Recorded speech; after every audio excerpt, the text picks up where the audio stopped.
You never really know someone, not really. I never imagined I'd be the guy spending Christmas watching his kids pretend everything was fine, while their mother chose to be somewhere else. But it happened, and what came after that, well, that's when things got interesting. My name is Rodrigo, I'm 50, and I'm a logistics manager for a distributor here in Kansas City. 26 years of marriage to Patricia, 2 kids, Lucas, 23, and Maria Clara, 19. I've always been the straight and narrow guy, you know? The kind who wakes up at 5:30, has a quick coffee and gets to work before anyone else. Weekends were for BBQ in the backyard, cold beer, and football on TV. The kids' birthdays, school bake sales, PTA meetings, all that family stuff. I built everything from scratch, brick by brick. I started as a stockroom assistant at 22, worked my way up. Today I coordinate the entire logistics for a distributor that serves the whole state of Missouri. It's not a small job, and I always shared everything with her. Always. But before I go on, I need to thank you all for being here, for stopping to listen to the story of a guy who just wanted to live in peace. If you can, leave a like, subscribe to the channel. It helps more than you know, truly. And comment below if you've ever been through something similar, because sometimes you think you're all alone in this, right? Anyway, back to it. December of last year, life was on autopilot. Work, home, routine. Until one Sunday afternoon, Patricia dropped the bomb. She was in the kitchen, I was drinking coffee, she was scrolling on her phone. Honey, I'm going to spend Christmas with Renata. Renata is her sister, lives in St. Louis. I looked up from the newspaper, thought I'd heard her wrong. What do you mean? She really needs me. She broke up with her boyfriend, she's a mess, I can't leave her alone for Christmas. I just sat there processing. We always spent Christmas together. Always. Since the kids were born, it was tradition. Christmas Eve dinner, a silly Secret Santa, a movie at midnight. Simple, but it was ours. Patricia, it's Christmas. The kids, they'll understand. They're grown up. They're grown up. As if that solved anything. I felt this weird tightness in my chest, but I didn't push it. Maybe I was the one being selfish, right? Her family needed support too. Fine. When are you coming back? On the 30th, so we can spend New Year's Eve together. She smiled, gave me a kiss on the forehead and went back to her phone. I just sat there with that bad feeling, but I let it go. I told the kids that day. Lucas just nodded, kind of blank. Maria Clara asked if something serious had happened to her aunt. I said no, it was just for emotional support. But I saw it in both their eyes, that quiet sadness of being left behind, and there was nothing I could do. On the 23rd, she packed her bag. Too many clothes for just 7 days, but I didn't say anything.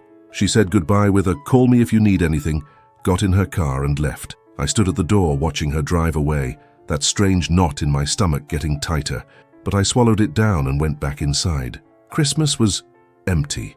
We made a simple dinner. I bought a pre-cooked spiral ham, some instant mashed potatoes, and that supermarket potato salad. The kids helped set the table, but everyone was just going through the motions, you know. Maria Clara put on some Christmas music on her phone to try and liven things up. It didn't work. We ate, didn't talk much, watched a movie on Netflix. At 11 o'clock, I looked at the sofa, and they were both on their phones, each in their own corner. I went to bed with a weight on my chest I couldn't explain. On the 26th, I woke up to a message from an unknown number.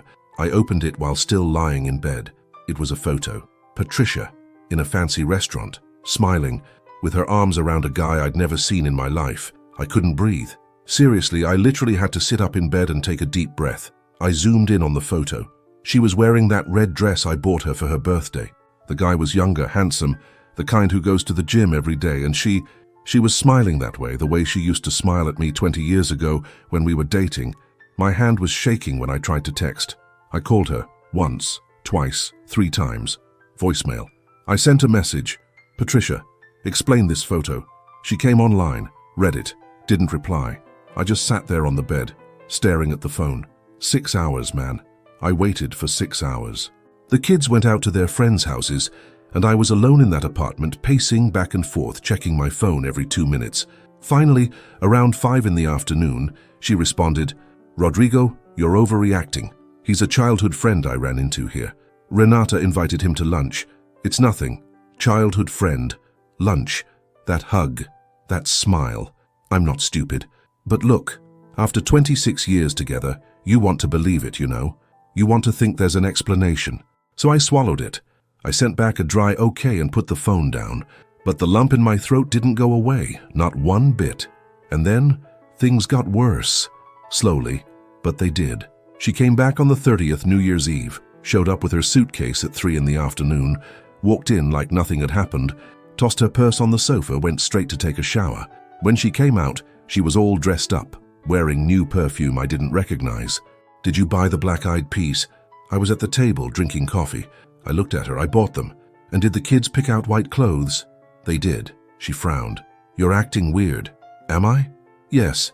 I just shrugged and went back to my coffee. She stood there watching me, waiting for me to ask about her Christmas, how it was, all that stuff. I didn't ask. I didn't ask a single thing. New Year's Eve was a performance. The kids invited some friends over. We set out some snacks, cheap champagne. Midnight struck, everyone hugged, fireworks went off outside. I hugged my kids tightly. I hugged their friends. And when Patricia came to hug me, I let her. But it was mechanical. No affection. She felt it. I saw in her eyes that she felt it. I spent that New Year's on the balcony, after everyone else had gone to bed. I just stood there looking at the empty street, the last of the fireworks, that smell of gunpowder in the air. And I thought, it's over. I can't really explain it, but I just knew. That marriage had died right there, on the Christmas she chose to spend away from me. But I'm not the kind of person who makes a scene, you see? I'm not one to yell, break plates, or post long rants on Facebook. I'm methodical, always have been. So, in the days that followed, I started gathering the pieces.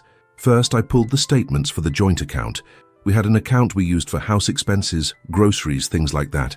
I sat down at the computer, downloaded the last 3 months, and then it started to appear. Dinners, expensive restaurants in St. Louis, strange dates, days she said she was at the gym, at the salon, at a friend's house, hotels, man, hotels, one in Herman, another in Branson, always paid with her card, which was linked to the joint account. My money I sweated for at the distributorship, waking up at dawn, solving problems with late shipments, dealing with unhappy clients. It was all there, funding her dates with the handsome guy. I went back further. September, August, July. The more I looked, the more I found. A really expensive clothing store at the mall, an $800 gift from a jewelry store, even gas charges way out of town, at highway gas stations. On dates, she claimed she was at home. Every line on that statement was a knife twist, but I didn't stop. I kept going. I needed to see it all. You know what I did? I printed it. All of it. 3 months of statements. I highlighted every suspicious transaction in yellow. I stapled the pages in chronological order, and I put them in a folder, quietly. That week, I started paying attention to things I'd ignored before. The way she angled her phone away when I walked into the room. How long she took in the shower. Sometimes an hour, man, an hour. The new clothes I didn't remember her buying, the different lingerie that appeared in her drawer. Details, small ones. But together, they painted a very clear picture. And there's more. She started going out more at night. Said it was meeting with friends, a book club, dinner with her old college crowd. She'd come home late, always with the same excuse about traffic, or they got lost in conversation.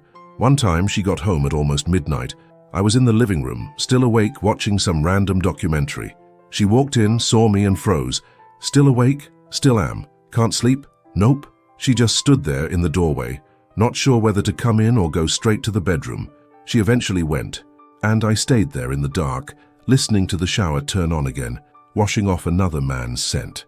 On January 8th, I called Marcelo. He's a lawyer, an old friend of mine. We used to play pickup basketball together Sunday mornings before the pandemic.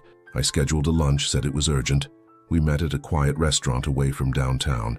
I ordered a beer, he ordered juice. I put the folder on the table. "Marcelo, I need your help." He opened the folder, started leafing through the pages. His face got serious. "Rodrigo, is this what I think it is?" "It is." He took a deep breath. "Are you sure? Because once you start this process, there's no going back." "I'm sure." He closed the folder, looked at me. "All right, let's do this the right way. Do you have assets in your name?" And then I told him everything. Because look, there's one thing Patricia never knew. Over these 26 years, I always set aside a piece of my end-of-year bonus. The distributor pays a big bonus, equivalent to a month-and-a-half salary in December. I always told her it was 1.5 months' pay, but in reality, it was 2.5. The difference? I saved it.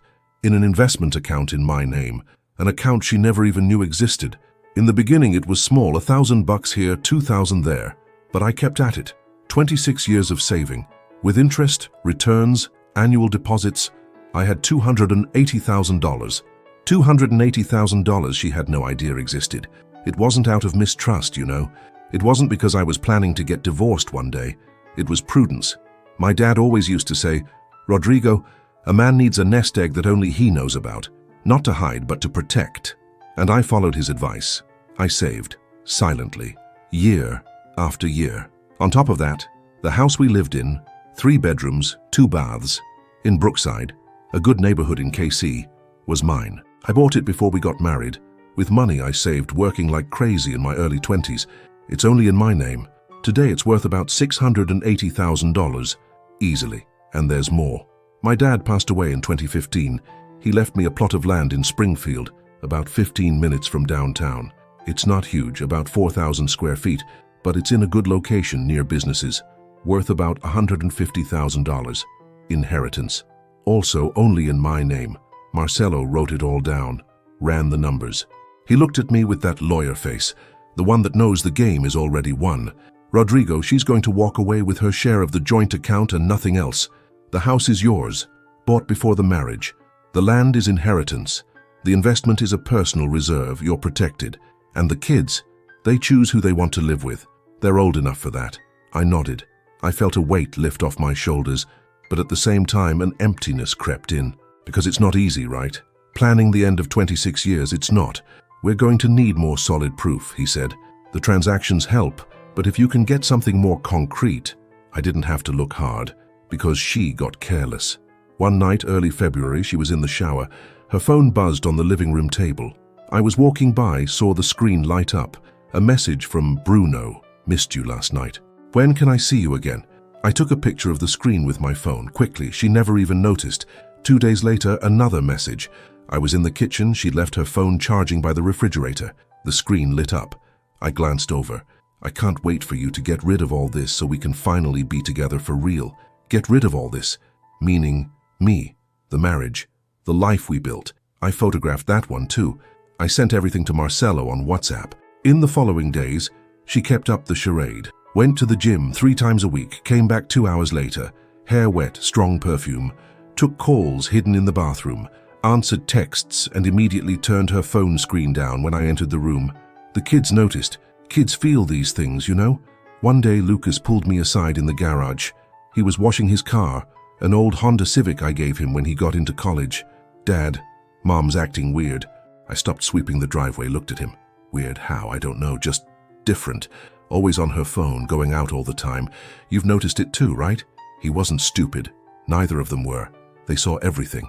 I sighed. "I know, son. Leave it with me." He just looked at me with that expression of wanting to ask more but not having the courage. I put my hand on his shoulder. "Trust your dad, okay?" "Okay." But I saw it. I saw the disappointment starting to grow in him too.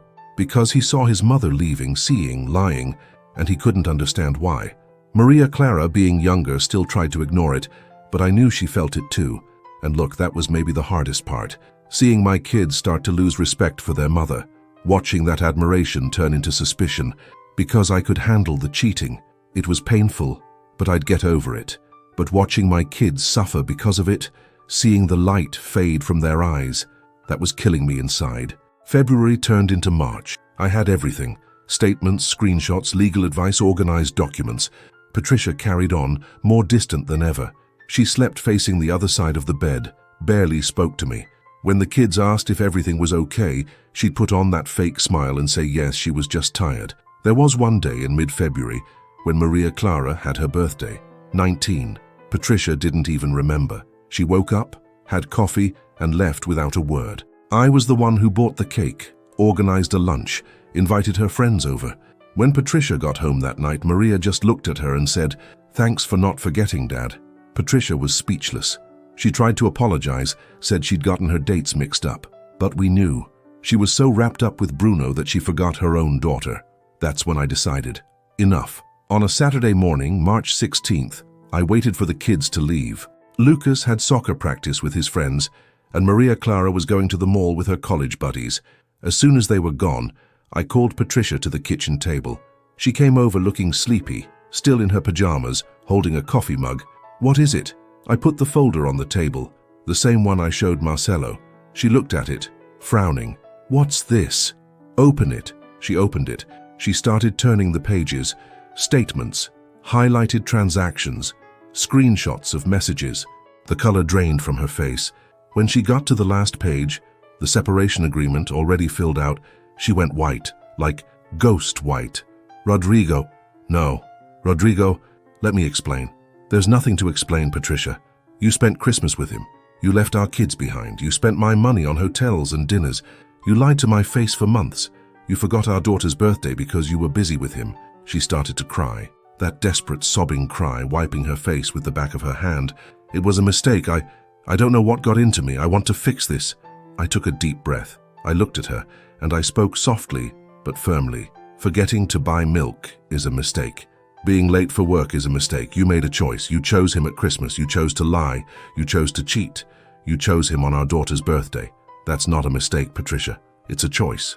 She tried to take my hand. I pulled it away. "The separation papers are right there. You either sign them or I file them with the court anyway. Your choice." Again, she just sat there, staring at the papers, crying. I got up and went to the bedroom. I closed the door, and I sat on the bed, hands shaking, heart racing, but firm in my decision. 2 hours later, she knocked on the door. She came in, eyes swollen. "I'll sign, but I'm entitled to half of everything. Half the house, half of it all." I grabbed another paper from the drawer, the legal assessment from Marcelo. "The house was bought before the marriage. It's only in my name. The land in Springfield is an inheritance from my father. The account I have is a personal reserve. You didn't even know it existed. You walk away with your share of the joint account, about $40,000, that's it." She read it, incredulous. You planned this?" I protected myself. "Did you really think I'd let you take what I built to support that pretty boy?" She stood there, speechless. Then she left the room. She grabbed the folder, grabbed a pen, and signed, right there, at the kitchen table, without saying another word. The next day she packed her things, 2 large suitcases. The kids were home, watching her do it in silence. No one helped. No one asked any questions. Maria Clara sat on the sofa, hugging a pillow, just watching her mother move back and forth through the rooms. Lucas was in the kitchen, pretending to look at his phone, but I could see his jaw clenched, trying to hold back the emotion. When she finished packing, she stopped at the living room door. She looked at her children. "Are you guys going to come visit me?" Silence. "Kids?" Lucas lifted his head. "We'll think about it, Mom." She opened her mouth to say something, but nothing came out. She picked up her bags and walked out the door without looking back. And just like that, it was over. The calls started the following week, first from her, 5, 6 times a day. I didn't answer. Then came her family. Her mother, crying, saying I was being cruel, that marriage has its ups and downs, that I needed to forgive. "Mrs. Marisa," I said calmly into the phone, "you raised your daughter. You taught her values. Now she reaps what she sowed, and I have nothing more to say." I hung up. Her brother Gustavo sent me a text saying I was destroying the family and that I would regret it. I blocked him. Her father, who was always a good guy, called me just to say he understood, that he was sorry, that he never imagined his daughter would do something like that. I thanked him. At least one of them was honest, even her sister, the famous Renata from St. Louis, sent me a voice message saying it was all her fault, that she had introduced Bruno to Patricia, that she never thought it would lead to this. I listened to the whole message, and I didn't reply. There was nothing to say. The separation was finalized in April. She moved into a rented apartment near downtown KC, small, 1-bedroom, old furniture, one of those old buildings with a leaky faucet in the bathroom. Rent was $1,200, plus utilities. With the $40,000 she got from the separation, she could live frugally for about 2 years. After that, her problem. And Bruno, the handsome guy, he disappeared 2 weeks after she ran out of money. Funny how fast love cools down when the bills get high, right? She called me once, crying, saying she'd been used, that he only wanted sex and fun, that it was never serious.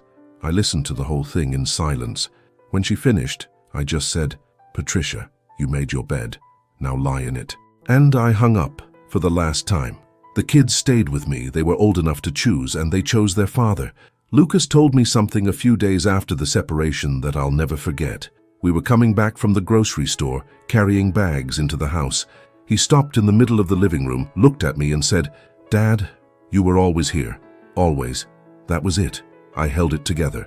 Because during this whole process, I hadn't cried, not once. But right then, I almost broke down. I hugged my son tightly and he hugged me back. Maria Clara joined in, and we just stood there, the three of us, in a silent hug that said more than any words ever could. Patricia still tries to get close to the kids. Calls, texts, invites them to lunch. They go every now and then. But it's different, you know. It's polite, it's distant. Not because I ever badmouthed her, I never did. But kids feel things.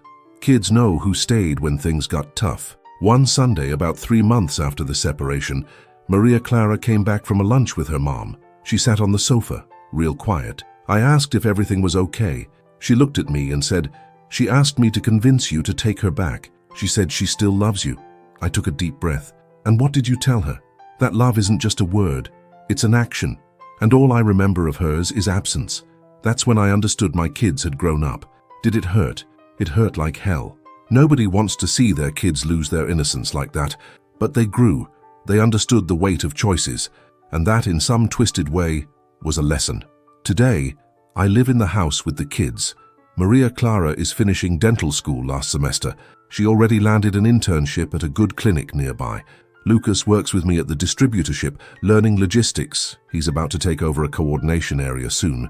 On weekends, we have BBQs. We invite some friends over, watch the Chiefs game, just relax. Life is back. Not the same, it'll never be the same, but it's back. Some days I look back and wonder where it all went wrong. If I worked too much, if I paid too little attention, if I could have done something different. But then I remember I did everything a good man does. I worked honestly, put food on the table, paid for their schools, gave affection, gave my time. The mistake wasn't mine. I lost 26 years of marriage.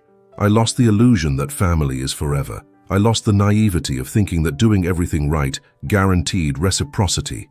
But I gained something no money can buy. I gained the certainty that I did the right thing. I can look at my kids with a clear conscience. I sleep in my bed with no guilt in my chest. And when she wanted to come back, because she did, she called 3 months later asking for a second chance. I had already turned the page. And I mean really turned it. Because family isn't about blood, it's not about a signed paper or a marriage certificate. It's about who stays when the bills are due, who stays when things go bad, who looks you in the eye and says, "I'm here." And I stayed. I always stayed. If you've been through something similar, leave it in the comments.